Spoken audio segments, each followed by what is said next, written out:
Pearson, welcome to Perspectives. If you're joining the show, make sure to like, comment, and subscribe. You can follow me on Instagram at sharon.pearson.official. You can send us an email to perspectives@sharonpearson.com. Love to hear from you. Thank you so much for listening. Enjoy this week's episode brought to you by The Ultimate You book, available online and in bookstores. And here's the show. Hey, welcome to this week's Perspectives. I am here with the person I'm just getting to know, the phenomenal Jane Gilmore. This is so lovely. How are you? Thank you for having me here, Sharon. It's great to be here. We have a bio, so I'm going to do it. So this is Jane Gilmore, founding editor of the King's Tribune. Congratulations, by the way. Thank you. Starting that so long ago. Yeah, that was 2006, I think that was. Yeah, it was a long time ago. Here in Melbourne. Yeah, I started in a bar. It was. Yes. Just with a couple of mates. I thought that was fantastic. Yeah, one of those ideas that comes up over a few beers that you know how they never ever turn to anything. Yeah. Everything's possible by the second beer. And by the third beer, you've conquered the world. Exactly. And solved every problem. Yeah. But when you wake up the next day, not so much. Yeah. Yeah. But this one we actually did, and it went from that. I've still got the first one. It's an A4, double-sided A4 page that we photocopied at Officeworks. Wow. It is so full of typos and really bad writing. It's perfect, awful, but I keep it because it's a reminder of this was an idea that I started because I loved it. Yeah. And then I ended up, by the end of it, it was international subscriptions, and we were publishing some of the best writers in Australia who are now professional writers. Yeah. And that started with an idea that I just kept going, that I kind of couldn't let go of it. And so that was what it turned into. And it also led to where I am now. And all of that was that one night in a bar where someone said, we need a newsletter. And it was you and one other person, wasn't it, who got it off the ground? My then husband, yes. Yes. Yep. Congratulations. Thank you. And then publishing wars began?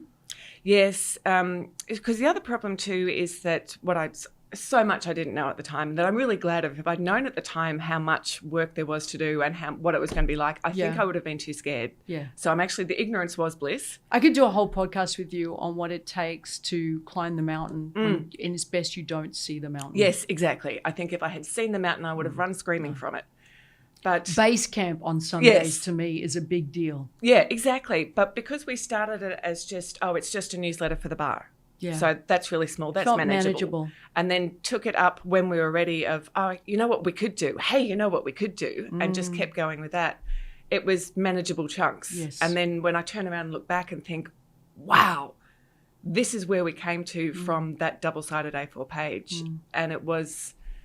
You need to learn... I'm going to read the rest of this bio. Yeah, sorry. No, don't apologise because I did this. Because I think we need to learn where we're at to be able to handle... It's preparing us. It's today's mistakes, today's learning is preparing us for what's coming tomorrow. And if we aren't willing to have today's mistakes and today's learning, we won't be ready for tomorrow, and we won't see that as opportunity. Yeah. We'll see that as something to be feared. Yeah. I mean, we made so many mistakes with that. And in the end, the reason that it didn't work was because I'm rubbish at sales. And also you can't be the editor and in charge of sales at the same time. You have to keep those two things separate. But I didn't know how badly I would do at the selling part of it. And looking back, what if I'd got somebody who was really ace at sales and put them in charge of it and said, you just go out and sell all the things, sell subscriptions, sell advertising, sell whatever, and I'll stick to this side of it. It could still be going now. I don't know. I mean, tough times for media, but I think I still took enough away from it that I was able to continue my career as a writer. Yeah. Which I would not, and I would not have that now if it wasn't for that. You went into freelance. Yes. Let me read a little bit more. Don't apologise. I love that story. Jane is now a freelance journalist and author, and I've got the book here, which is, I've really enjoyed reading it, Fixed It. Congratulations. Thank you. It's so exciting. You're definitely what I would call a card-carrying feminist versus my amateur status. So I'm in awe of you and a little intimidated.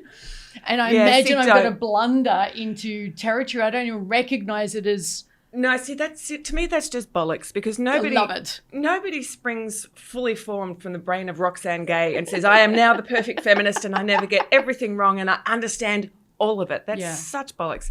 I still make mistakes and there's still things that I don't understand and there's still things that I haven't decided how to think about or how to feel about it. And I still internalize stuff. It runs so deep. All those lessons that we learned since we were babies. And I still make mistakes where my daughter will turn around and go, why am I doing the dishes and Luke's taking the rubbish out? Yes. And I'm like, oh, yeah, good question. Why are you? Yeah.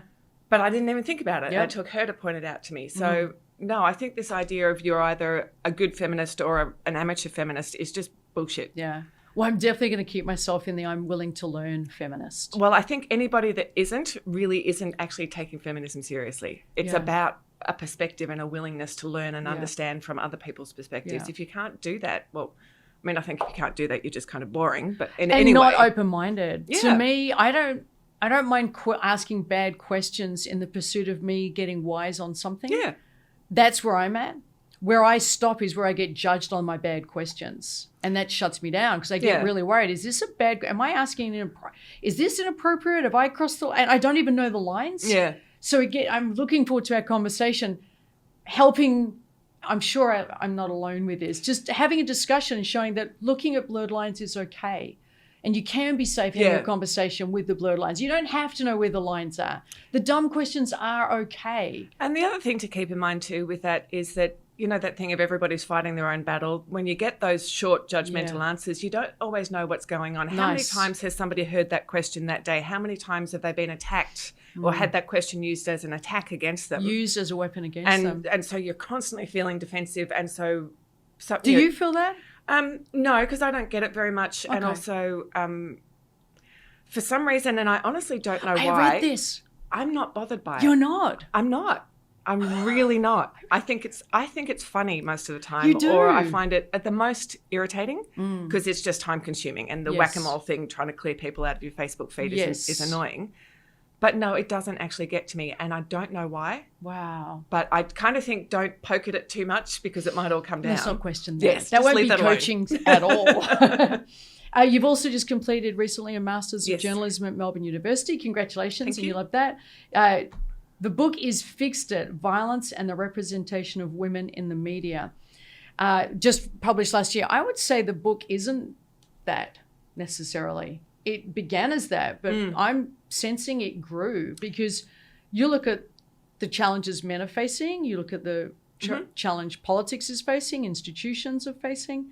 To me, am I right in saying it went way beyond? Oh, definitely. Yeah. I mean, I think anybody that's had any experience, even of just, you know, when you're trying to make a decision and you write lists, or if you people who journal, the process of writing something down helps you think about it differently. Okay. You clarify your thoughts. With something like this, where I also had to do an enormous amount of research, I started understanding things halfway through the project that I had no idea about at the beginning. So I think this, from what I've heard, this seems to be true of everybody who writes a book. Where you think the book is going to go from the start to the book you actually end up writing is often very, very different. Yeah. So I'm in the process at the moment of getting the proposal together for the second book, and it's so different because I remember with the first book and I was going, okay, I have to plan out the beginning, the middle and the end now before I've even started writing it, and didn't realise that how I was going to end up over here when I thought I'd be over here. So you're saying you're now planning it out more? No, I'm actually planning it less. Or more latitude this time. Yeah, okay. I understand that for the publishers and the audience, they need to understand the plan for the book. The landscape. But I need to understand that this is just the beginning of it, and it will change. Okay. It has to change. And so your publishers asked for the second book? No, it's unfortunately those days are gone. Yeah. I was in awe. I didn't think that happened anymore. No, it doesn't. No. Yeah, so you're going to do a proposal. Yeah, so you've still got to go out and sell it. I'm lucky I have a very good agent, and I would say to anybody who ever wants to write a book, get a good agent. They are invaluable. Wonderful. But yes, you have to go out and pitch every time. I talk to people who've written 13, 14 books, and they still say, no, it's not a given. I have to go out and push it. Yeah, good on you.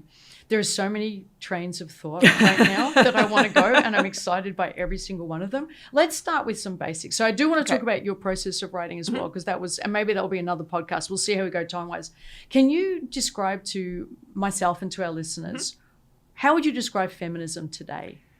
What is it to you? To me, that's a much better question. Yeah, because, of course. You can't speak for anyone else. What it is to me is the word I use is liberation. The word that comes up all the time is equality. And to me, I think that's really misleading. It started in the days when suffragettes were fighting for the right to vote and the right to own property and the right to keep your children after divorce, equal rights. Yes. Technically, under the law, we have those now. Yeah. So the sort of things that we're looking at now, the sort of things I'm writing about, is not about legal rights. To me, it's more liberation. It's liberation from those ideas about gender that keep us locked in, men and women, locked into these tiny little squares like this, so small, that to be a good woman, you have to be pretty and slim and white and attractive and feminine and not too opinionated and not too annoying and supportive and keep yourself small. Keep yourself emotionally small and physically small and opinion-wise small. Intellectually small. At the same time, men are also really, really limited in what they can do. Yeah. So they have to be strong and stoic and powerful and in control and in charge and never, ever vulnerable or and fearful. emotion-free. Yes. They're allowed to have rage and lust. That's it. And that's about it. Yep. Any other emotion, and of course they have other emotions, and of course they have the full range of complex competing emotions that all humans do. But to express it diminishes them as a man. You know, that whole thing of, oh, girly man. Yeah. Stop being such a girl. You're an answer. Man up.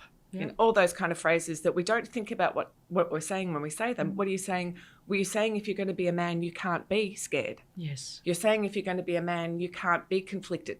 Yeah. We're You saying, can't have doubt. Yes. You can't not know. Exactly. You can't not have the answer. And this is the kind of thing that does so much damage to everybody. So to me, now feminism is much more about this liberating all of us from these ideas of gender that put us into these little tiny boxes and say, don't step over those lines. I love it. That's what happened in the book, was where I started and where I ended on this. I understood that idea much better after writing the book. After all the research that I had to do to be able to write the book, I understood that idea much more clearly. I sort of played around with the edges of it, I think. But that year of really intense research really did clarify that for me, of how much damage these little boxes do and how much pain we would all be released from if we didn't have those. Yeah. Those men that want to stay at home with their children and be a carer and a nurturer and take their kids to school every day and then go home and clean the house and do the shopping and bake and then go and pick the kids up after school. And want to build a relationship with their kids, not just have the hour at night before they go to bed. And then get told, you don't care about your career. Where's your ambition? Or told this, it's so great that you're helping your wife. Oh, isn't it? Yeah. Are you babysitting today? Oh, it's your turn, is it? Yeah. What do you mean I'm helping? I'm doing it. Exactly. It's this assumption, this subtle, I love language. The subtlety of the language of what's presupposed in that statement, when often women say, it's so great that you're helping out. Yeah. Oh, you're helping out, are you? That presupposes that the other person needs the help. Yes. Whereas the woman never hears it. In fact, it's, are they helping? Yes. So there's this assumption that, I don't know how to describe it, I feel it. There's this solid sense and expectation that the woman does this and the man is visiting. Yes. Rather than this fluidity that I would love to see. One of the things I write about a lot is the idea that rigidity, the toxicity is in the rigidity. And the moment we become rigid about something, about how it has to be, even progressive ideas, any of it, yep, I completely agree. Anywhere on the spectrum, progressive through to conservative, the moment we get rigid and we get tied to it, we're leaving out everything else. Yep. All the grayscale. All the nuance, and all the subtlety. It's almost never true that everything is black and white. Exactly. That somebody is either good or bad, somebody is this or that. Particularly when you're talking about people and their emotions and their interactions, it's always so complex. Yes. And I found that with the writing about gender-based violence stuff that I was doing, that there's a lot of activism about women and the women who are victims of this and caring for them, which I absolutely think, yes, of course we should, that women who are being subjected to violence should be given all the assistance they need to escape that. I think that's absolutely true. But I think the conversation needs to be about the perpetrators. And we need to stop seeing them as just evil monsters or a good guy that made a mistake. I saw that. Those things are not true. Yeah. The way you wrote about that, for anybody who's going to read your book, I'd recommend it just for the nuanced way you brought that to life. And that's the thing that I think is really important. And again, it goes back to that liberation thing of those stereotypes, those little boxes we put men into when men are violent, we put them into one of those boxes. Yeah. An evil monster, no redeeming features whatsoever, just needs to be locked away from society. Makes it so and never easy heard to from understand, again. doesn't it? Yes. Doesn't it just really pigeon? simple. It just ties everything up with a bow. They're really bad and they're really rare that they're like that. Yeah. Or it's a really good guy who just made a mistake. I never would have expected that. He seemed so lovely. He was always so nice when I saw him. You used to get it in newspaper reports all the time. Neighbours say he was such a good guy, he was such a loving dad. And you dig into that a little bit, and the neighbour, they'd wave at each other, taking the bins out occasionally. Yeah. Oh, but I never saw him being violent when he was taking the bins out. Because we always view violence. Yeah, well, violence is secretive. Violence is shame, drenched in shame. They don't do it in front of the neighbours. Yeah. So there's no point talking to the neighbours about whether or not they were violent. Yeah. But again, you need to go back to, with those men who are violent, is, well, why?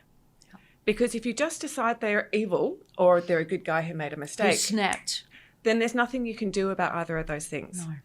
But because those things are almost never true, and actually it's the far more complex stuff in the middle, there is actually something you can do about it. And so if you see those men as complex, real people who have friends and family who love them, who can genuinely be good guys, who might even have good qualities, there is something you can do to help them. The other thing that I think we don't talk about enough... Hold that, because that question is everything to me. Yes. There is no point in victim blaming. No. There is no point really in perpetuating the bad guy or as the good guy snapped myth.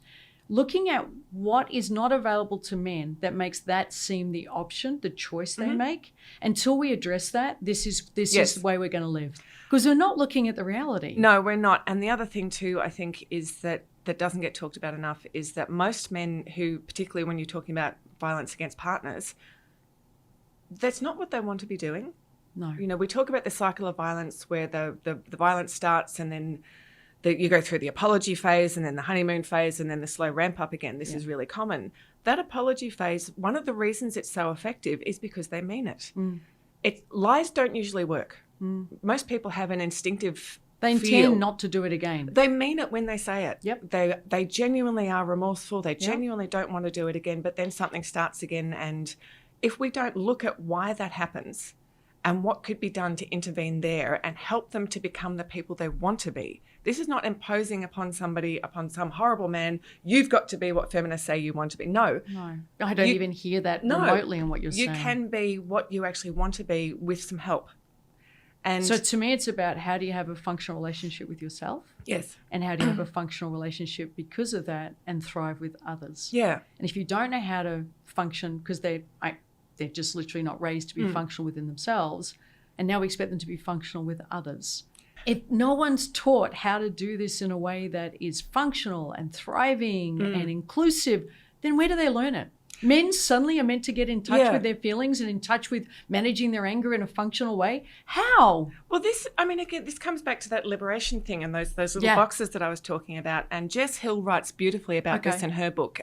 It's the shame thing, this shame that men are taught to feel. What was the book? Do you remember? See What You Made Me Do. Okay, yes, I've got that. And the thing she talks about is this, because men are told that their masculinity, being a man, is so important. It's so much part of your identity, and the shame they should feel if they fail at that. And so this all gets tied into then being able to go and find help.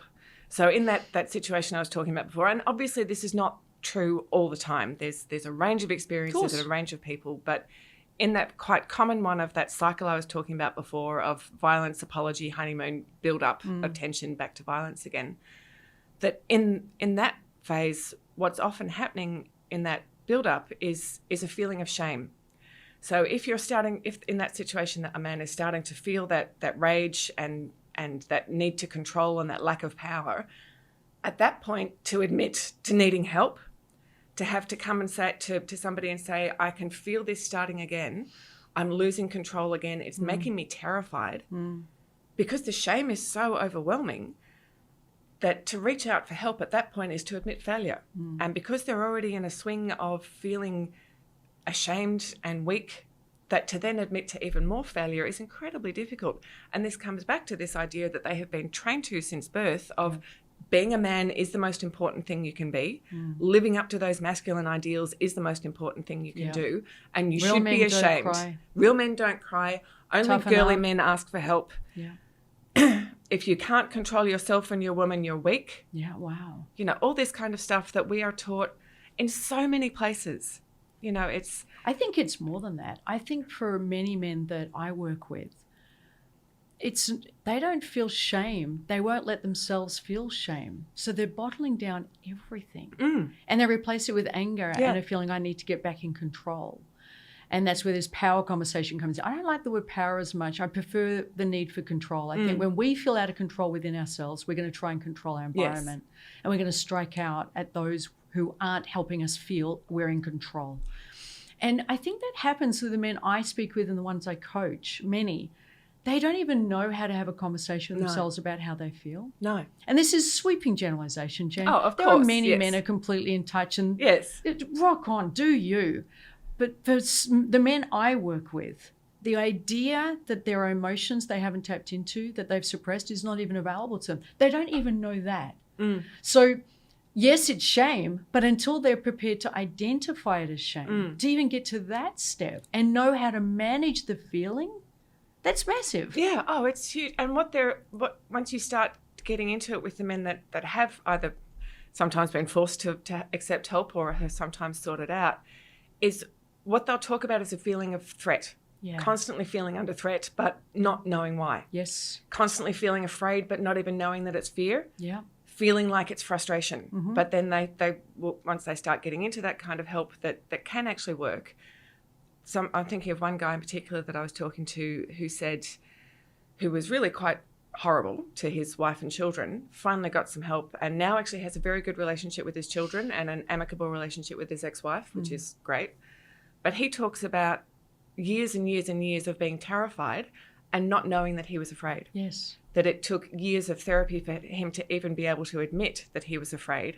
And then start talking about why. And then get in touch with that and feeling. Then what to do about it. And sit with it. Yes. That's a massive ask for somebody who was denied that experience as a child. So it took him, he says, most of his 40s and into his 50s to be able to do that. I believe that. And yes, so do I. Absolutely. Totally. And I can also understand why, again, like that mountain process we were talking about before. Could you imagine standing at the beginning of that process and looking ahead and thinking, oh God, what do I have to do here? You want me to be vulnerable and open and intimate with you about my fears when I don't even know that's fear? There's a lot of processing to go on there. Exactly. And recovery work. So I can completely understand why so many men don't want to do that. I don't think I would want to do that. I don't think men even know that. A lot of men don't even know they need to do that. No, as we get older, we all get a little more self-aware, I think. Hopefully. I don't think the men who are perpetuating violence do, though. I think the cycle becomes one of, well, this is the way it is. I think that feeling of shame and fear, which underlies a lot of it, as they commit that kind of violence, where, and over again, you'll hear this weird thing where, oh, but it's her fault. Yeah. And it's frustration. Frustration is an emotion about something external rather than self. And you think, oh, they're just saying that's just the excuse. No, they actually really believe that because they have convinced themselves that it's so weird, the lies we can tell ourselves, the things that we can say to ourselves that we believe to justify what we're doing. And it's really clear in those kind of situations. But I've seen it with people who didn't want to give up smoking. Yeah. Yeah. Oh, I can't right now because all this is going on. But as soon as this is finished, I'll do it. No one in my family died from cancer. I'll be fine if I smoke. Yeah. My mum, my grandmother. Look at the Queen Mother was one of my favourites. Yeah. You know, I mean, and I understand all these things. I've thought these things myself. Yeah. So I can understand how you can fool yourself. And I think the more dangerous to your feeling of self-worth, the thing that you're hiding from is, the more you have that capacity to lie to yourself. So when men are being violent, to admit to themselves that they are doing these horrible things. And it's on them that they're doing it. Would be so huge. Imagine that if you think of yourself as a nice guy, which most of them actually do. Yeah. Oh, but I'm one of the good guys. Yeah. It was an exception. Yes. That moment was, it won't happen again. I can't believe that happened. I didn't mean it. She just made me so mad and I'd had a few drinks and I snapped, but it won't happen again. Yeah. And they really believe that. Yeah. And it wasn't really that bad anyway. She's just exaggerating to make me feel bad. These kind of things. And I've had men say this about women that they've almost killed, where women have ended up in hospital with broken bones. Oh, it wasn't really that bad. Can you imagine the cognitive dissonance that they must face, the reality of who they are based on their behavior versus the way everybody wants to see themselves as a good person, as a kind person, as someone who's a loving husband, a good father. Ticking all the boxes. That gap, every time they perpetuate violence gets bigger and bigger. And the gap from I'm doing this to it will never actually happen again because I now get it. That gap is massive. So that means that you've got to cling even tighter to the things that you tell yourself to make that gap okay. Yep. Which you have to the only way to fill that gap is to justify it. Which is to make yourself believe that it's her fault, that she's driving you to it, that you are otherwise a nice guy. That it's only one time. It's only that one time. It wasn't that bad anyway. They pushed me to it. She pushed me into it. What else could I do? I didn't have a choice. And you're not going to tell me how to live my life. And it won't happen again. Yeah, because a lot of independence for a lot of men. About being very autonomous. Yeah. There's one of the things I want to talk to you about is I have a sense, okay, firstly, the thing I want to share with you, am I dreaming that when I was growing up, I was told I couldn't join the public service if I married? Did I experience that in my lifetime when I was 12 years old? Well, it depends how old you are. My teachers told, exactly, 55. My teachers told me, if I join the public service and then I get married, I'll probably have to leave. Might have been true. Still, I think it would have. Marriage bar was removed in the 60s, I think. Okay, well, when I was born. So I heard in my lifetime, I couldn't do that. In your lifetime, rape was still legal in marriage? Yes. I've written this down. In your lifetime, the marriage bar, I think in some states might have still been there or would have just been banned. Was abortion, you didn't cover abortion. Was abortion illegal? Abortion was... It's still illegal in New South Wales. Yeah. So, in not just our lifetime. Tasmania as well? No, Tasmania is now legalised. Yeah. New South Wales. Yeah, and Queensland. Really? Queensland? Now that I know so Queensland they've got to fly a long way to take care Queensland of themselves. was doing something to change it, and I am not completely up to date on where it is at the moment. If it changed it might have changed last year, but if it did, it was only last year. The Equal Pay Act was the 80s, so when you started work, it would have been legal to pay you less than the person sitting next to you. Yep. What else? There's rape. This one really struck home to me. Being gay was a crime. So a gay act was considered a crime. To me, that we've come so far. The term domestic violence didn't exist when I was growing up. That's true. That's in my lifetime. Yep. Have you watched Downton Abbey? Yes. Love it. I love it. I'm completely in love. But I'm also, because I knew I was speaking with you, watching through the filter of feminism. Oh, no, you have to take the filter of feminism off if you want to watch TV. Yeah. Because otherwise it just ruins everything. But to me, it was fascinating. These women, they were just beginning to fight for what you and I would never even think to question. It's actually really astounding if you think about the change. In 3 generations, what we've done. That we've been supposedly civilized for, 5,000-6,000 years? Yeah. The change in the last 100 years. Yes. And for that entire time before that, women were property. Yes. And in 100 years, we have changed so much. My mother wasn't allowed to sign the mortgage without her husband being present. She had to have a co-signatory who was male. I've talked to women who were trying to leave violent husbands in the 90s, like when you and I were driving and couldn't leave because they couldn't get car loans. They couldn't get a lease. No. They couldn't get their own phone number without the phone company calling the man to get confirmation that this was okay. So not only is this in our lifetime, this is in our adult... in your book of a woman who you interviewed who couldn't leave a violent home because she literally couldn't have any of the suppliers of basic amenities deal with her directly. Yep. They wanted to know who the man was. And they even gave information, private information about her whereabouts to the ex-husband, so she kept getting tracked down. Well, one of the reasons that I was so glad she let me include her story, and obviously a lot of the details were changed to protect her. I want to name her, and I can't remember. She's not named in the story. I wanted to be respect that if she's named, I'd want to name her. Because her ex-husband was eventually imprisoned for trying to kill her, and he'll be getting out at some point. So, no, I'm very, very careful about that. Yeah. But the thing that struck me about her was how organised she was. Yeah. So now you can't ring a phone company or an electricity company and get somebody's address. You can't ring up and claim to be the husband and you've got all those things are covered with utilities now. And she said, okay, well, that's great. But the vet, the school friends, the friends of friends, the hairdresser, And because a lot of these men are very manipulative and very clever, things like turning up to pick the kids up from a school friend's place and saying, oh, look, can you, where's Maria today? Is she at work? And then just leading in like that. And then all of a sudden, somebody's handing over an address. Yeah. And so she's got I meant to pick up the school lunches today. Yeah. I think Maria's got it. Yeah. Where was she working today? Yeah. Yeah. Those kind of things. So then what's it like for the woman who has to then go around to every single supplier, every contact in her life and say, he may come and seem really charming. This is an awful conversation to have. He will seem really charming. Mm-hmm. He will act like your friend.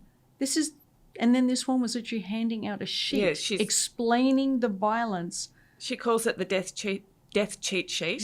Yeah. This, mind you, is a man who ended up trying to kill her while her son was hiding under the bed, calling the police. Yeah. So, and I know this little boy. He heard it and thought his mother was going to die. Yeah. And so we're not talking about... No, it's not stats. No, there's no... Oh, but two sides to this story. This guy is in prison. And the only reason that she's not dead is because the little boy called the police and she deliberately was living in a house near a police station. Yes. For that reason. Yeah. And so the police got there quickly enough to save her life. Otherwise, she would be dead now. Yeah. And this little boy would have heard it. And, he's even still... the trauma now. Oh, he's still not okay. No. It's horrible. So... But this woman still has to, so she's got this sheaf of papers she takes out. She still has to have copies of the conviction, copies of the AVOs, copies of police statements to hand over to people who will still, after that, say, oh, but poor guy, he just wants to see his kids. Yeah, wow. Now... There's no grey area in that. No. There's no grey area in what this guy did, not just to her, but to his own son. What that did to that little boy, having to listen to that, how scared he was, how incredibly brave he was to grab the phone on his way under the bed and stay on the phone to 000 while they were turning up. I can't even imagine. It would have been beyond me. I don't know if I would be able to do that, at my age. To do that at 12 when it's your parents, I'm staggered. The whole world looking like it was disappearing. Yeah. Now, just to be clear, I am changing a few of these details before I'm talking about them because I'm very clear that she needs to be protected. Of course. But the essential elements of the story are real. And the conviction was real. The damage done to the children was real. There were 2 other children as well who weren't there that day. But this guy still has the capacity, still writes to friends from prison saying, she won't bring the kids in to see me. Can you I really miss into them. Him? Yeah. Can you talk her in? Because I really miss them. I just want to see them. I'm their dad. Yeah. Now, obviously, the kids don't want to go. They are terrified of him. But she has friends of hers, not just his friends, her friends turning up saying, oh, poor guy, must be awful for him. This is so difficult. This territory to navigate is only blurred lines. Yeah. It's very clear cut. He did it. He's locked up. That I have no grey area around at all. But everything else gets blurred. Now she has to constantly defend her boundaries. Yeah. She has to constantly communicate her hurt. Yeah. She has to keep reliving what it was to her so somebody else could finally understand that is an unhealthy boundary you're trying to violate right now.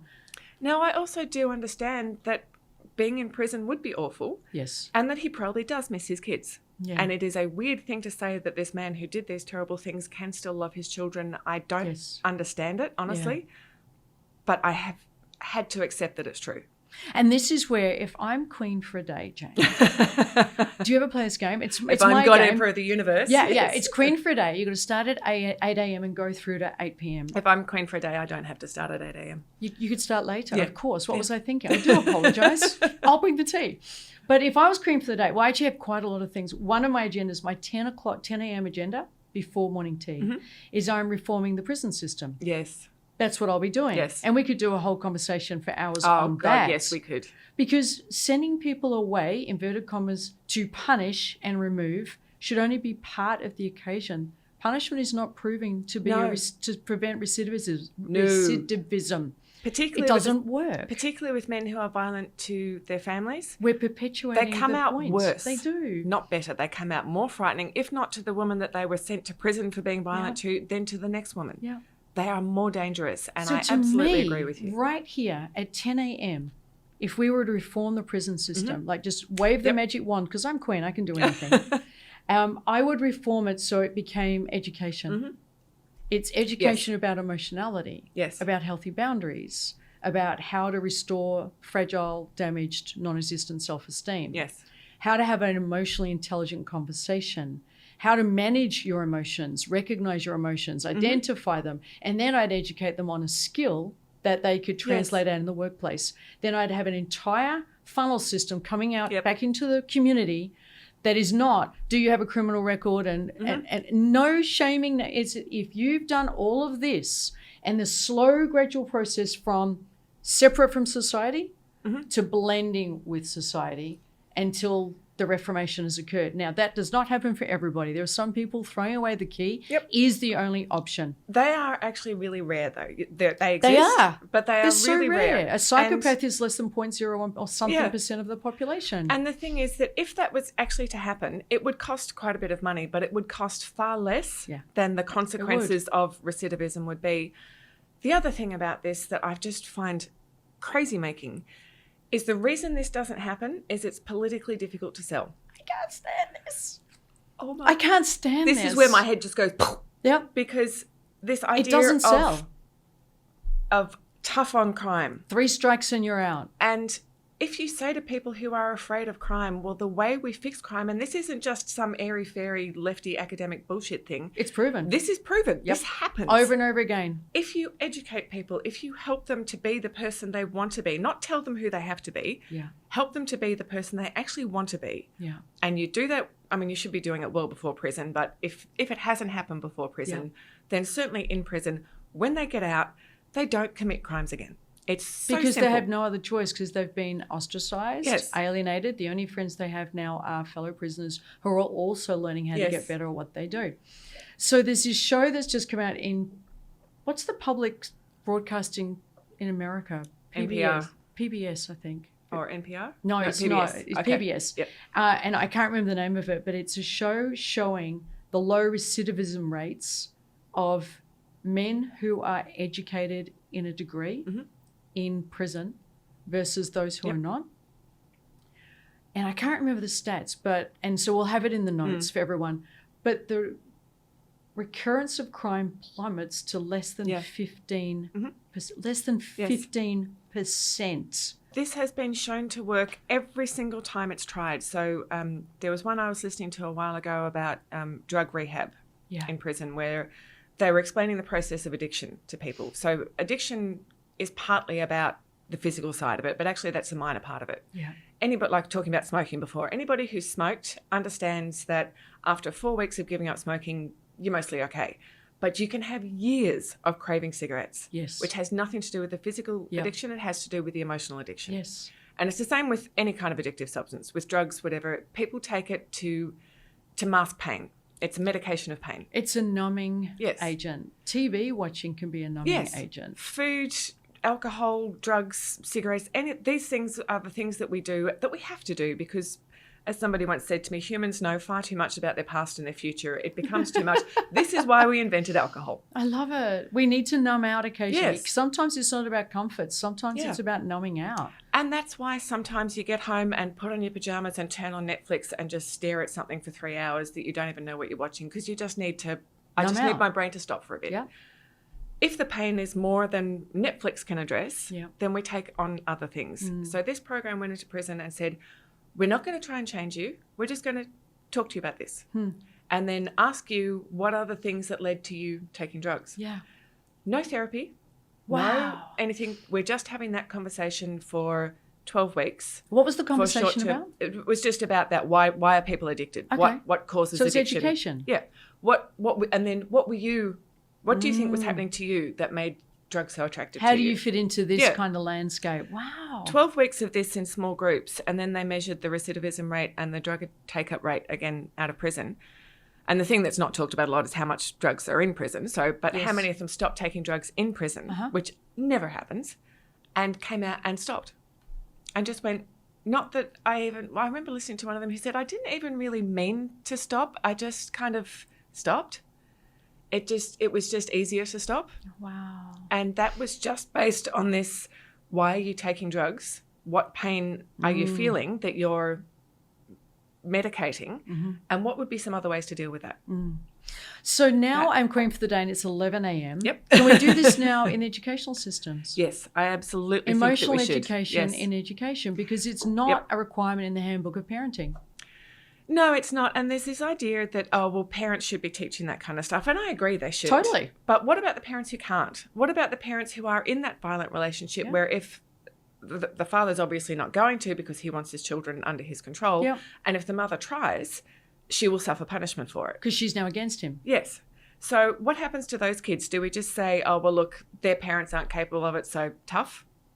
Now, what we know of those kids is that the girls are likely to go ahead and become partners of abusive men in adulthood, and the boys tend to go one of two ways. They either go to become replicas of their fathers, or they go the other way and become extremely non-violent, gentle, caring men. Neither of which is healthy. No, it's not. Neither extreme is healthy. No. Anyone who's listening, and so I'll put out a little headline here for people listening. If you're a man and you're hearing this and you're thinking you relate to, I come from a violent background and I've gone the gentle, super caring. That's still a challenge. Yeah. And I think what we'll include in the show notes is where men can get some mental health support. Definitely. Because if I want to change it with it. This is how you create the change with conversations like this had openly and I believe inclusive of everybody, everyone's experience. And I think if we're going to say the solution possibly is men get more in touch, then let's provide the pathways where men can get in touch to prevent rather than cure, because prison is the cure. It's not the prevention. No, well, I don't think prison's a cure. I think it's part of the problem. But my way. Well, yes, when you're queen for the day. No, when I'm queen for the day. It's my system. It's got rid of the Dickens and Victorian system. And it's building communities and teaching them how to have a community. Well, this is the other thing I think is actually really important, is obviously that education, and I think it needs to start in kindergarten. Yes. Of these are basic life skills. Yep. You need to read, you need to write, you need to do basic arithmetic, and you need to be able to manage recognize your emotions and have some idea how to manage them. And express them in a safe way that doesn't hurt other people. But the other thing I think that we need to start doing that I think is life-saving, crucial thing, is building communities. Melbourne is one of the biggest cities in the world in population and size, and you can get lost in it. Yeah. There's a group that I got, not involved in, but started looking at, called Men's Shed. I read about that. I've heard about that. And they are one of the few groups for men that's not about let's all get together and hate women. It's about let's all get together and look after each other and create things together. So there's a beautiful story of a friend of mine whose brother died, and they had... used to love Viking stories and mythology, and my friend went to a men's shed in Sydney and said, my brother's dead. He was devastated, utterly devastated. They were so close.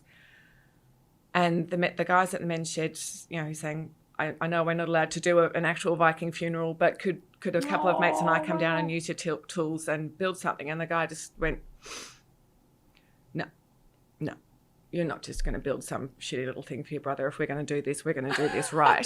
And so they built this amazing Viking boat and put the ashes in it and sent it out to sea. Set it on fire and sent it out to sea. And my friend and his brother's son, uncle and nephew, swam out with it. Oh, my God. Because these blokes at Men's Shed just went, no, this is your brother, mate. We're going to do this right. And so they got everybody in together, and it was this real community thing of, this man's lost his brother. He wants this. We're going to make this happen for him. And I've heard so many stories like that about the Men's Shed, where it's about men coming together and teaching each other skills. So they'll bring in young blokes and they'll teach them, how do you plane wood and polish it and get it to float? How do you shape it this way? So they teach the young blokes this stuff, and they care for each other. And that's the function of it, is to bring men together who need community. I think a lot of men are lonely as well. They are desperately lonely. Yeah. That women, again, because of these boxes, women are allowed to make friends. We are encouraged to make community when all our kids go to school. So the places that women meet friends is uni, work, and then through kids at school or through sport. Yeah. The only place that men have to meet other men is work. Or sport. Yep. So if you're not a particularly sporty guy, or if you're, and they're both measured on performance. Yes. And you have to be successful. Yeah, it's all measured on performance and how there's so much around that. And this was why that liberation idea that we started with at the beginning, to me, underpins all of this stuff. It does. So if you have men who are lonely and frustrated and unable to manage their emotions and isolated as well, you've got a recipe for disaster. Yeah. But you take that same man and give him a community of good men who he can go and see, who are not there to get smashed with him and say, yes, what is that bitch doing to you? Who are there to say, come on, mate, come down. We'll make a boat and chat. We'll take care of you. Yeah. This is fantastic. Imagine what would happen if every one of those men who is like that had that community all across Australia. And they had access to conversations where they weren't shamed for feeling. Yes, exactly. And every one of those men's sheds, if that's what it was, also had access to be able to make a call to someone and say, look, we've got a bloke here, think it's a bit more than we can deal with. Yeah. Don't think he's doing very well. Alcohol issues, drug issues, mental health issues, whatever it is, unemployment, fear, something. Can we get somebody down here to help him? Because I think that will, if we can pull him up now and help him out now, I think that will avoid a lot of trouble down the track. And somebody on the other end of the phone says, yep, we'll have someone there tomorrow. Without any shame, without any judgment, without any blame. So I'm going to refer to your book. And I felt an emotional charge when I first started reading the way you changed the headlines. I had a feeling of inappropriate laughter. Mm-hmm. That's fair. Yeah. A sense of outrage, which made me feel ashamed of my inappropriate laughter. So then I spiraled into how much, and I just did this whole number on myself where I realized I hadn't seen this. And I started following you years ago on you've been doing this for a while. Yes. Because I look at headlines differently since I first saw you. That's always the best reaction I ever get to Fixed It, which is somebody saying to me, oh my God, I hadn't seen that before, but now I see it everywhere. Yeah. And that's the moment that I think this is what it was supposed to do. Yeah. That was the whole purpose of it, was not really, I mean, I would love to change the way the media does this, but I think that you appears are. to be well. Oh, Jane, I think no. change takes a long time. Since we first met, I have hunted in the papers for an example of this. And maybe I'm not good at looking at it yet because I'm definitely an amateur status. But I actually saw headlines where the man was not left out of it. Yeah, maybe it has changed. I think you've improved things. It's difficult to see when you're in it every day. Of course. That kind of change takes time, and it's to get your head out of the worm's eye view and get a look at the bigger picture. You're in the trenches. Yeah. I'm here on the outside saying it's working. Oh, good. The work that's being done by you and by others, and there's so much we could talk about around me too. Oh my gosh. Okay, but I'm going to read a headline. So I'll pick just the one here. Police charge, this was the original headline in the Cairns Post. The police charge young male with illicit attack on young mother. And what I like is when you write, let me help you with that. That's when I had the guilty laughter. Let me help you out. I'm here for you. Yeah. And your rewrite is man charged with attempted rape of woman. Mm-hmm. And that was the actual story. Yeah. Illicit attack. I mean, it makes it sound like he pulled her pigtails or something. Illicit attack to me is, I was a little naughty, but I had a bit of niceness in me, and it was kind of cheeky, so stop making such a big deal. Yeah, which is exactly the power it. of language. So that was my naughty and guilty laughter, because I know you do, right? Let me help you out. It's like, I love that. Well, it's the trying to do, there's no point yelling at people. No, I agree. It's about getting people on board rather than blaming or shaming. I don't think blaming and shaming has a role. It's overused as a weapon, I feel. It's the thing that a friend of mine says, the difference between calling out and calling in. Yeah. Nice. So call people in, don't call them out. Okay, I don't know if this is a true story. I'm going to credit to the Maasai. Okay. So the Maasai have a tradition that when someone does something, inverted commas, wrong, according to their customs and their beliefs and their value systems, they don't ostracize them. They bring them into the circle around the entire village, sitting with them. And the village spends days sharing with them what they love about them. Restorative justice, yeah. So that's the message I hear that we need to get really good at. It's not about ostracizing anyone. It's not about kicking anybody out of the camp. It's not about isolating anyone, because isolation causes more toxicity. It's how can we bring people into the conversation and want to have the conversation. I think that's really can be really powerful in many cases, but as we talked about before, there are the few exceptions to the rule where it's dangerous. Totally. And you need somebody... And it's not appropriate. And just not okay. It's or not where okay. the victims involved are just, no, I can't be in the room with him, and that needs to be respected. I'm talking about this. Yeah, I think the restorative justice thing can be incredibly powerful, but with that recognition that we can't just say it's all one thing. And this is the blurred lines we're talking about. Yes, exactly. And it's really important, I think, to understand complex problems have complex solutions. There's no sound bites here. Everybody wants the simple one. Everybody wants to just be able to go, we just chuck them in prison and everything changes and everybody's going to be safe. 3 strikes and you're out. It's not like you don't know the law. And that's just too simple, and it doesn't work. 3 strikes is terrifying. Oh, but I understand people who are scared saying, but I want to be safe. If this will make me safe, then do that. And I haven't got time to think about all... No, it doesn't. It doesn't. But also, I haven't got time to think about all the complexity because I've got to get to work and I've got to get the kids to school and I've got to get this and I've got to get this. Just take care of it. Yeah. Just make it go away. Just stop it happening around me. Make sure that I'm safe and my family's safe and my friends are safe, and just do it. And let me get on with my day. Yes. Keep it out of my suburb. Yeah, not in my backyard. That is really appealing. It is. I get it. I really get it. I could easily get sucked into that. Yes. I think I do. Yeah, I really think I do. Does. I think I like that I'm comfortable. Yeah. And I don't feel that threat. Yeah. And keep up the good work. And I want everybody that I care about to be that safe as well. Totally. Just don't make it my problem. Yeah. So I understand the appeal of that and how difficult it can be to deal with those complexities. Well, what about the guy that does something really terrible? Yeah. Does he get that as well? Does he get access to that help and that therapy because he's done this horrible thing? Yes. Please, yes. Yes, he does, because we don't want him doing that horrible thing again. And also, if we're not treating everybody kindly, we're not kind. Do you want to be kind to a rapist? I want to lock them up. Exactly. And then I want to teach them all of this. And that's so kind isn't... So it's... Hang on, let's define kind. No, well, it's also that thing of... We're in blurred lines. Yeah, but I also understand the instinctive response of somebody who does that. No, I don't want to help him. I want him punished. That was a horrible, violent thing he did, and I want him punished. I understand that response too. Totally. The visceral need to feel justice is restored. And could you imagine if that happened to you or to somebody somebody you loved? To me. Not rape, but violence. Yes. But I did not feel that. Not everybody does, and well done you, but I can understand the people who do. I really, really can. And I can understand people hearing about that and thinking, well, that could have been me, so I want him punished. And to say to somebody who feels that, but that's not the solution, I can even understand the rejection of it, but I feel it. I would not...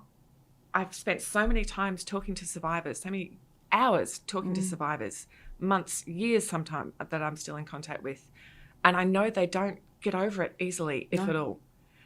I understand that. So to say to a survivor, we're going to spend all this time and money on getting your rapist over his issues. Yeah. The outrage. I can... All of that. The anger and the feeling of injustice and things are out of balance. So I'm still living this hell, but they're getting to have all of this, and they're getting money spent on them. That's valid and real and completely understandable. But the thing that I have to keep reminding myself when I feel that is, but I don't want him doing this again. How do we ever break the cycle?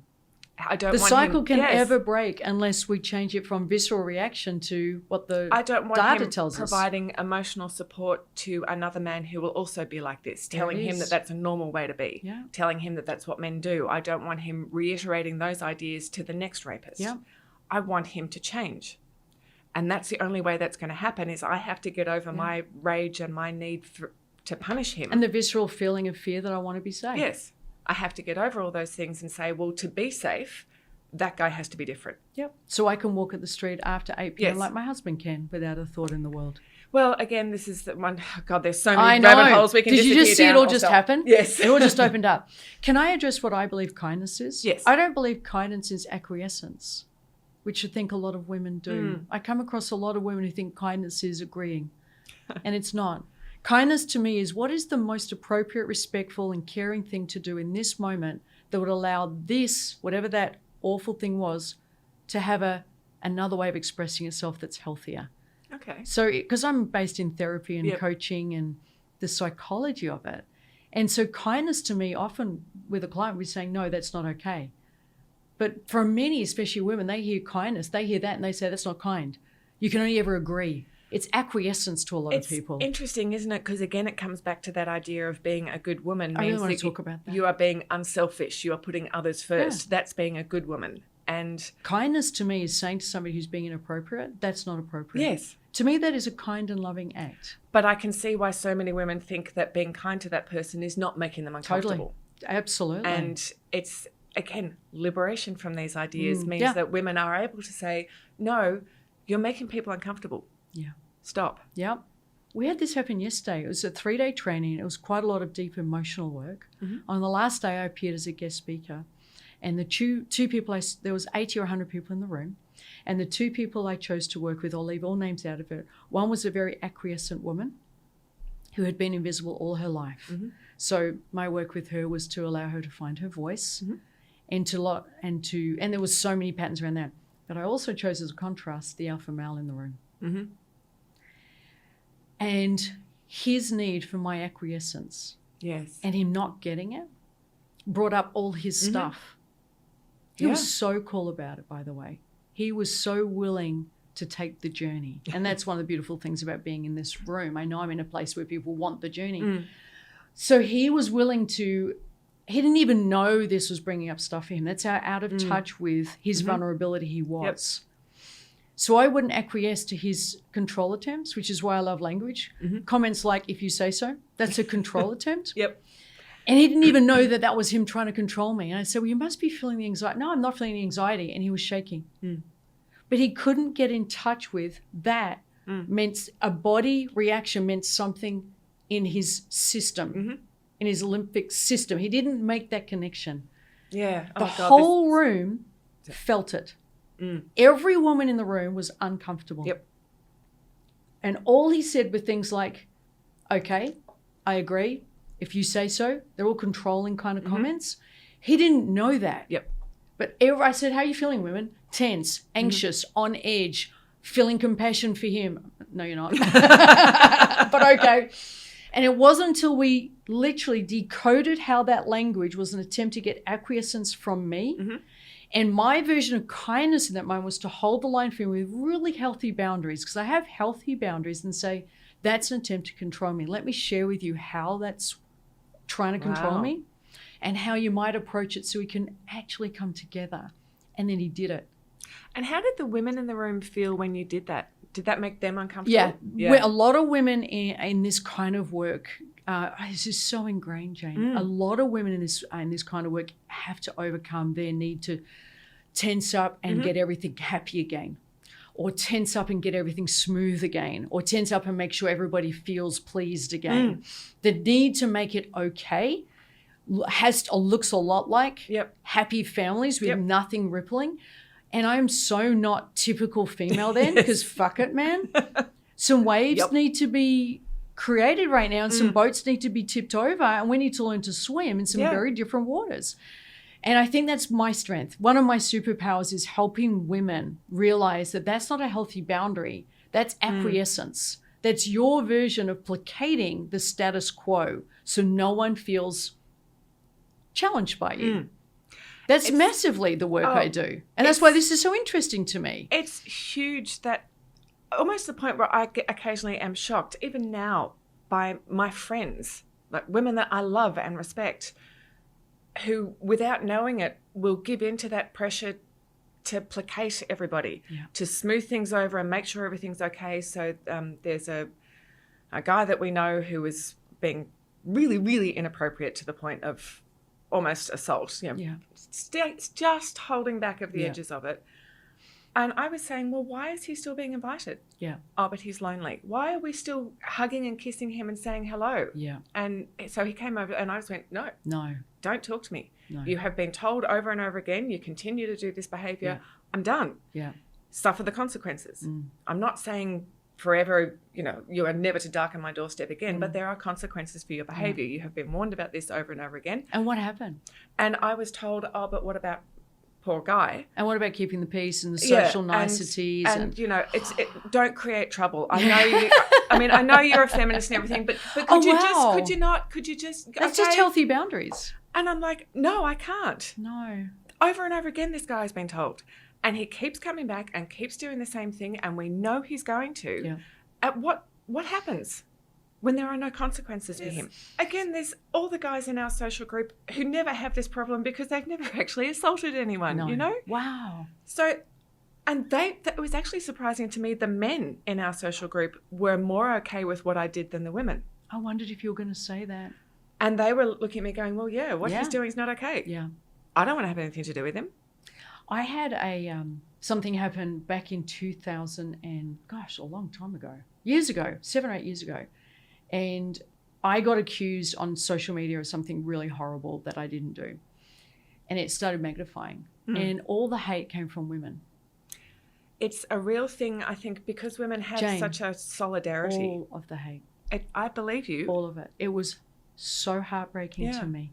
Oh, I believe you. And that feeling of the sisterhood, but we're supposed to stand up for each other, is so damaged by this idea that women are told that they have to be these things. And so when they see a woman who's not, it's an instinctive response to go, oh, no, stop. We're being nice. We're keeping everything nice. Yeah. Stop doing that. You're making people uncomfortable.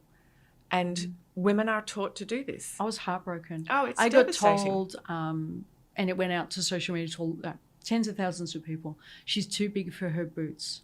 I got told this. Someone needs to put her in her place. There was a We Hate Sharon Pearson Facebook group of women dedicated to, inverted commas, they said, bring me down. It was almost this... you know what, assholes? This is my place. Good on you. Yeah. Yeah. I don't think there is a successful woman who hasn't at some point been told she's too big for her boots. I've certainly had it. You've had it? I'm sure you've had more. I'm arrogant. You're more on the front. Yeah, really? Apparently, yeah. Apparently I'm a bully if I express a desire for my needs and boundaries to be respected. Yeah, I'm too aggressive. If I use the F-bomb, if I say, I love this conversation. It's so nice to be Years ago, I did a speech, and I'd been watching the men previously, and the man previously was using the F-bomb. I use the F-bomb. It's part of who I am. I'm a girly girl when I want to be, and I'm who I want to be, and just I do me. And I get on stage. I grew up working in bars and then as a journalist, you know, the idea that swearing is a problem is so... It was so strange to you. What? Yeah. How do you have a sentence without the F? Somebody once told me that I wasn't being very ladylike, and I went, oh, fuck, sorry. Really? Oh, well. But I got on stage and I gave the speech of my life. Like, I really let it all go. Like, I was there for them. They were into it. Everyone was moved. It was... I thought I'd so served. That's felt such a fabulous, when you connect to an audience like that and you can feel it. Yeah, it's amazing. It was just, I felt I'd really come from a good place, and they were with me, and I got off the stage. There was a queue of people smiling and wanting to get with me. And the first woman in the queue said, you'd come across a lot better if you didn't say the word fuck. Did you tell her to fuck off? I didn't. That's who I am now. No, actually, I don't think I am. I think who I was then is I'm still consistent. I said, this is what I said to her, and this is me probably rewriting history to make myself look a bit better because enough time's gone. But my hazy recollection is I really appreciate that's where you're coming from. Here's the thing. Until women have the right to drop the word fuck the same way men do without censor or correction, we're not equal. So I'm going to use the word fuck until nobody comments on me using the word fuck. She did not like it. No. She was very unhappy, but you know what? More power to me. And again, it's that policing other women to keep our own lines. And I don't think it's so much about your behaviour as her idea of herself being threatened by what you were doing. And so she pulls you back into line, then we're all towing the proper line of womanhood and nobody's under threat. Yes. And it's that real thing of when you see another woman doing that and you're still stuck in that little box of this is what a good woman is, and you see another woman breaking out of that box, it's really threatening. In the same way that for men, those sort of horrible men who will physically attack a man for lack of manliness, for, perceived to be, oh, you're gay. Yeah. It's that same feeling of you are threatening our idea of masculinity, of being a man. Well said. And so we're going to attack you for it. And pull you into line so I feel less uncomfortable. So that our idea of being a man is preserved. And I think it's that what you're talking about is the woman version of that. we are preserving our idea of what it is to be a good woman, and we're going to pull you back in, or we're going to completely exclude you and reject you completely. You have they are your options. Yes. Pick one. And that black and white dichotomy I already know is unhealthy because it's so rigid. So I know it can't be the pathway for me. The moment it's rigid and I don't have choice and freedom to express me and I can't do me, I know it can't be my path. Exactly. And I think it is equally true to say every woman has to be strong and opinionated at every single minute of her life is also utter bullshit. I'm going to do puddle on the floor as well as I want. Thank you very much. And if there's a glass of wine and chocolate there, I'm doing it. I like to think of myself as an opinionated woman. But there are also times when I just go, you know what, today I'm just going to stay in bed and read my book with my dog because I just can't today. Yes. And no, I cannot, people say, oh, something's going on, some idiot's being an idiot on the internet. Oh my God, that almost never happens.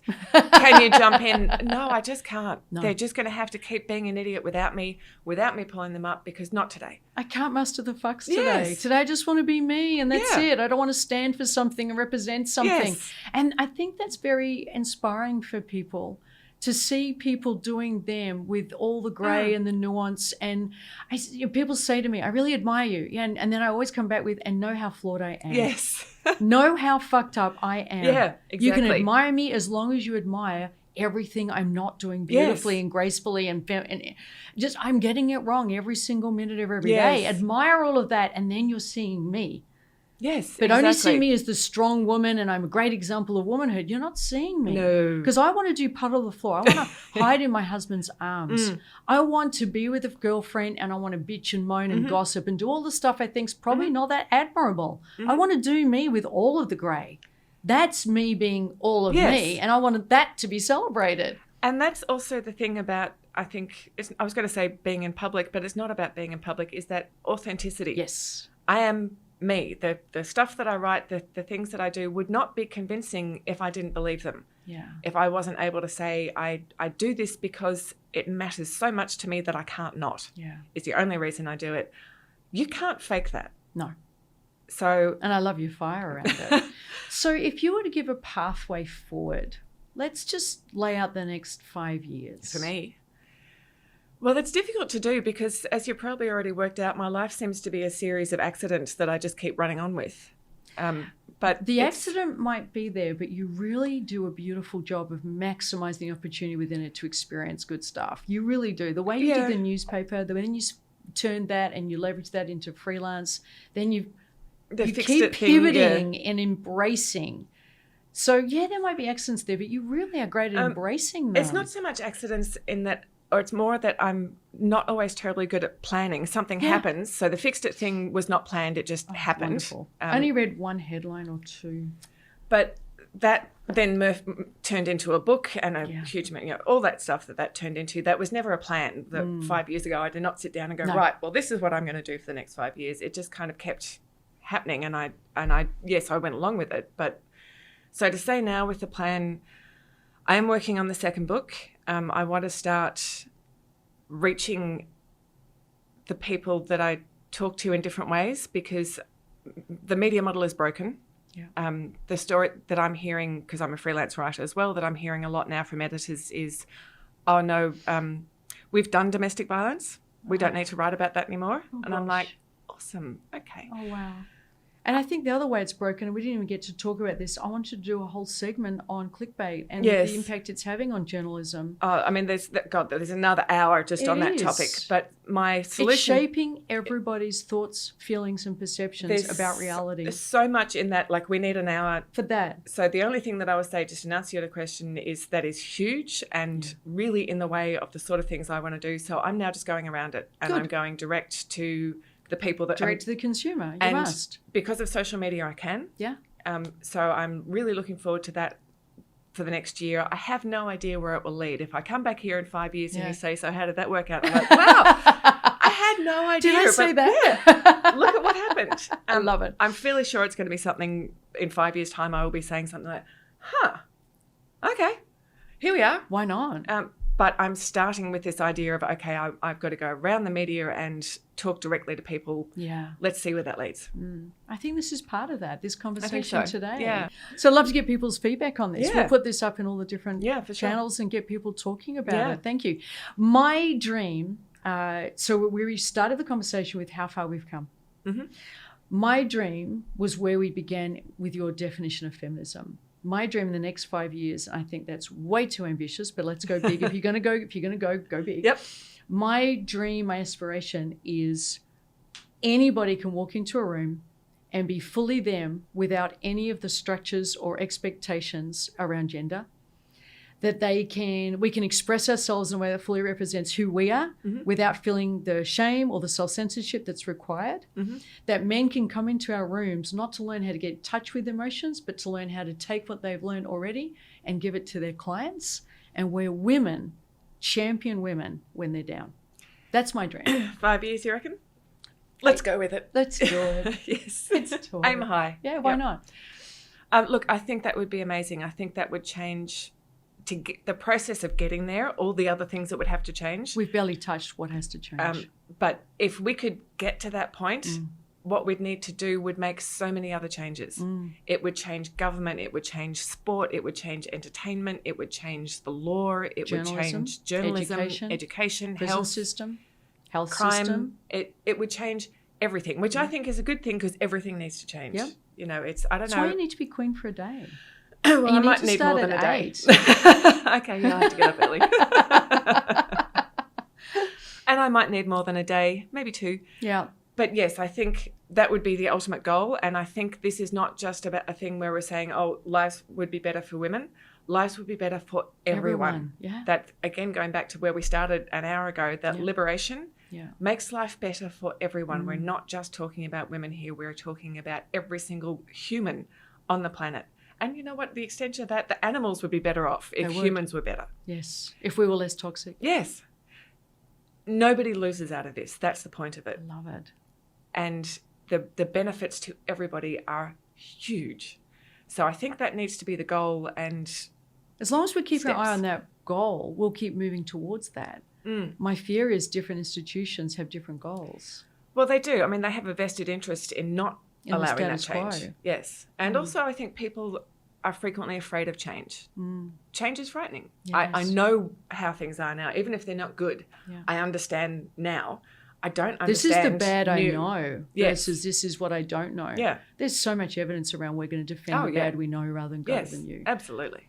That sounds like a good place to wrap it up. It does. Is there anything you feel that you would want to say or add, Jane? Is there anything you feel that was unsaid that... Not without another 10 hours or so of conversation. Book. I felt I didn't do it the service it deserved. No, we kind of got lost in other conversation, didn't we? But I think it was great. I mean, the book covers a whole range of other things that we haven't had time to get into. Yeah. I would love for people to read it and come back to me and we'll do that talk now. about. So how can people who are interested in this message and the message of your book, Fixed It, which is fabulous. Well done and congratulations again. How can they get in touch and hear more of your ideas? So obviously all the online stuff. So I've got a Facebook page. So if you search for Jane Gilmore Writer, you'll find me on Facebook. Yeah. Or if you can't find it, just Jane Gilmore, GILMORE.com. JaneGilmore.com has links to all the various places that I exist on social media and all the ways you can get in touch with me. So please do. By the way, if you're going to get in touch with me to not all men me or to what about that, I don't care, and you're not going to get a response. If you want to get in touch with me because you actually want to talk about ideas, great, let's do that. Wonderful. Thank you so much for coming here today. Thank you so much for having me, Sharon. Really appreciate it. Thank you. Okay.